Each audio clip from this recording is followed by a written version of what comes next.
मंगल भवन मंगल हारी।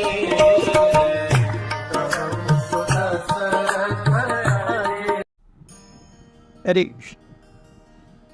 हनुमान जी ने वो सुंदर प्रार्थना अर्पण की और वाल्मीकि बताते हैं कि वो श्लोक कोई भी व्यक्ति गा सकता है जिसे कोई खोया हुआ ट्रेजर है जो उसे मिलना चाहिए, उसे मिल नहीं रहा है। अगर वो श्लोक का पठन करेगा तो उसे वो ट्रेजर, जो लॉस्ट ट्रेजर है। हनुमान जी ने जैसे ही प्रभु राम, लक्ष्मण, सीता मैया, रुद्र, यम इत्यादि के चरणों में प्रार्थना की, तुरंत उनकी आंखें ऐसी जगह पर पड़ी जो अब तक उन्होंने नहीं देखी, और ये एक वाटिका थी।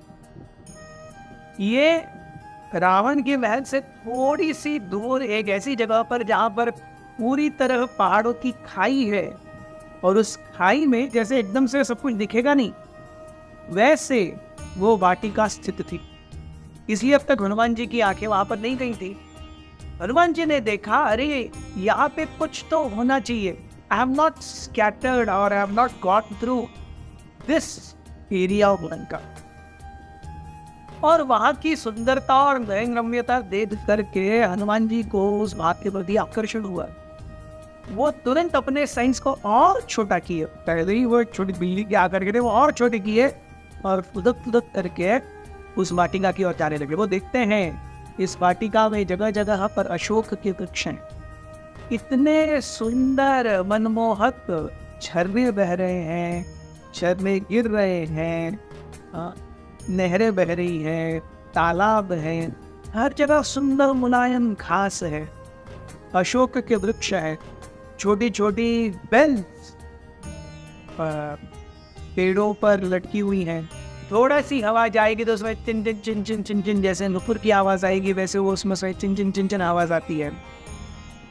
He was also astonished to see कि उस जगह पर एक भी पुरुष नहीं था, केवल राक्षसियां थी, स्त्रियां थी जो उस जगह की देखरेख कर रही। और हनुमान जी सोचने लगे ये ऐसा क्यों है, लेकिन जैसे जैसे ही वो ये सोचने लगे कि ऐसा क्यों हो सकता है, the hope of finding Sita there became even greatly aroused। ये हो सकता है मुझे यहाँ पे सीता मिल सकती है। हनुमान जी देखते हैं कि वो बगीचा जो था, वो वाटिका जो थी, वो बहुत ही सुंदर और मनमोहक अलग अलग प्रकार के पक्षियों से भरी हुई थी जो सुंदर पूजन और कलरव कर रहे थे। ऐसे कई सुंदर प्राणी थे वहां पर जो उस वो भाग की नयन रम्यता बढ़ा रहे थे। हनुमान जी छोटा सा रूप ले करके जैसे ही उन पहाड़ों के उन पेड़ों के बीच में से जाते हैं अशोक वाटिका के, वहां के पंछी उड़ जाते हैं। और पंछी उड़ने के कारण जो हवा आती है, उनके बड़बड़ाने से जो हवा होती है, उससे उन वृक्षों से अलग अलग जो फूल थे वो की पंखुड़ियां गिर गई और वह सब हनुमान जी के ऊपर आकर गिर गई। Hanuman ji became covered with flower petals. Valmiki ji लिखते हैं कि this was the way Ashok Vatika welcomed Hanuman ji in her own, क्या कहते हैं, in her own home. Hanuman ji was unfazed. Hanuman ji नीचे से जाने लगे, पेड़ों के ऊपर से जाते हुए, क्योंकि पक्षी उड़ गए, वो नीचे से जाने लगे। नीचे से जाने लगे तो बाकी के सारे पशु उनको देख रहे हैं।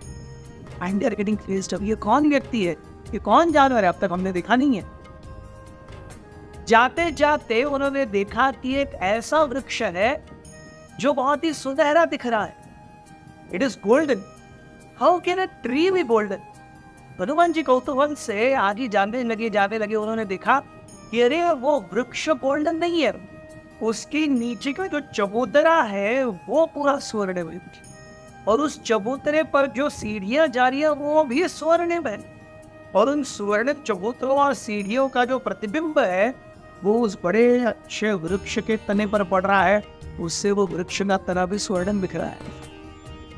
हनुमान जी तुरंत जंप कर करके उस वृक्ष के ऊपर चढ़ गए और वो ऊपर चढ़ करके देखने लगे कि सीता कहाँ दिखती है। उनके मन में ये भी चल रहा था, अरे सीता कहाँ दिखेगी, कहीं तो वो स्नान कर रही होगी तो वाटर सोर्स देखो, या फिर कौन से वृक्ष के पास उनको राम की याद आएगी।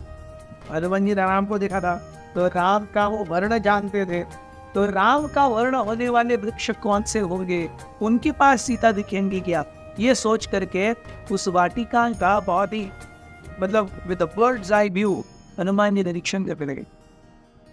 ये निरीक्षण करते करते हनुमान जी के कानों पर एक सिसकी पड़ी, जैसे कोई रो रहा हो। इट वॉज अ वेरी फेंट साइज, जैसे कोई कराह रहा हो। हनुमान जी ने देखा रही ये क्या आ गया आवाज, और वो सोचने लगे किसकी आवाज हो सकती है। यहाँ पे अशोक वन में जहां पर कोई शोक हो ही नहीं सकता, क्या पर सिसकी कैसी। और एक बार वो सिसकी आई, हनुमान जी सिंह कहां से आ रही है, वो नीचे देखते हैं। Below the tree on which Hanuman was, there was a lady sitting, was sleeping. Thank you very much. Hare